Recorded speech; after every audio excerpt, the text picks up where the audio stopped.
नाज़रीन, दुनिया में अमन ऐं प्यार जी प्रचार कंदड़ सूफ़ी बुज़ुर्ग सैयद अनवर अली शाह जी 60 सालियाने उर्स जूं तक़रीबूं सरहद वेझो जहानपुर शरीफ़ में हलंदड़ आहिनि। उर्स जे मौक़े ते सूफ़ियाणी राग जी महफ़िलुनि खां सवाइ सर्कस, मौत जो खूह, झूला लगाया विया आहिनि ऐं मल मलाखड़े जा मुक़ाबला बि हलंदड़ आहिनि।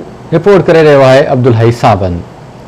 दुनिया में अमुन ऐं प्यार जी प्रचार कंदड़ सिंध जे मशहूर सूफ़ी बुज़ुर्ग सैयद अनवर अली शाह बुखारी जन जो 60हों उर्स मुबारक सरहद भरिसां जहानपुर शरीफ़ में शुरू थी वियो आहे। दरगाह जे गादी नशीन सैयद सखावत हुज़ूर बुखारी ऐं मीर बाबर लुंड दरगाह ते चादर चाढ़े उर्स मुबारक जी तक़रीबुनि जो इफ़्तिताह कयो। जॾहिं त मेले में सर्किस, मौत जा खूह, चिड़ियाघर पिणु क़ाइम कया विया आहिनि। मलाखड़ो ऐं सूफ़ियाणे राग जूं महफ़िलूं बि जारी आहिनि। मेले जी सिक्योरिटी जे लाइ इंतज़ामिया तरफ़ां 250 पुलिस एहलकार मुक़रर कया विया आहिनि ऐं मुख़्तलिफ़ रस्तनि ते 50 पुलिस पिकटूं पिणु क़ाइम कयूं वियूं आहिनि। दरगाह में दाख़िल थींदड़ माण्हुनि जी झड़ती वठी बाद में दरगाह अंदरि छॾियो पियो वञे। मेले में दरगाह जा रज़ाकार बि सिक्योरिटी जूं ख़िदमतूं सर अंजाम ॾेई रहिया आहिनि। इन सिलसिले में दरगाह जे गादी नशीन सैयद सखावत हुज़ूर बुखारी, मेला कमेटी जे चेयरमैन सैयद इबादत अली शाह ऐं दरगाह जे सजादा नशीन ऐं ॿियनि ज़ाइरीन जो चवणो त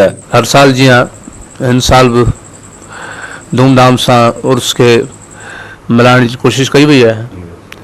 कोशिशि असांजी दुआ फ़क़ीर साईं अनवर साईं जी इंशाअल्लाह हिन साल बि धूमधाम सां मल्हायो वेंदो। पैगाम हिकिड़ो ई हूंदो आहे, अमुन ऐं भाईचारे जो, मोहबत जो, प्यार जो। सिक्योरिटी प्लान जेको असांखे एसपी साहब खां मिलियो आहे तमामु हिकिड़ो बहितरीनु।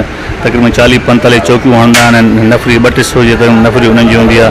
250 लॻभॻि तक़रीबन असांजा रज़ाकार हूंदा आहिनि। दरगाह वारनि जो इहो मैसेज आहे, इंसान ज़ात सां प्यार मोहबत रखो ऐं फ़क़ीरनि जो जेको आहे मोहबत ऐं इंसान जो पैगाम आहे, प्यार मोहबत जो आहे। साईं जे उर्स मुबारक ते अची करे ऐं पंहिंजो दीदार दर्शन वठनि ऐं दुआ वठनि ऐं भाईचारो करनि, पाण में मोहबत रखनि।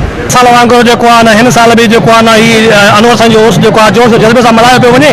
अल्हम्दुलिल्लाह कुंड कर चुका पाकिस्तान, सिंध, पंजाब, सरहद बलोचिस्तान खां पिया माण्हू अचनि ऐं तमामु जेकी आहे दिलि ॾाढी ख़ुशि थी आहे। सिक्योरिटी बि तमामु सुठो आहे। सही हलंदो पियो आहे, हर को पुरसकून सां आहे, कंहिं में का गुंजाइश न आहे। हर को पंहिंजो घुमे फिरे थो, मालिकनि खे दम दीदार कराए थो, मालिकनि जो दम दीदार करे थो। बाबा अनवर पाक जो मेलो आहे सही सलामत सही हले थो। बाबा तव्हां दरगाह जहानपुर शरीफ़ जे गादी नशीन सैयद सखावत शाह ऐं मेला कमेटी चेयरमैन ऐं ॿिया जेके दरगाह जा पांधेड़ा ऐं फ़क़ीर आहिनि, हुननि जूं ॻाल्हियूं ॿुधियूं। हुननि जो इहो ई चवणु आहे त असांखे दरगाह ते अची करे जेको आहे त उहो क़ल्बी सुकून मिले थो। कैमरामैन टीम सां गॾु अब्दुल सावंत।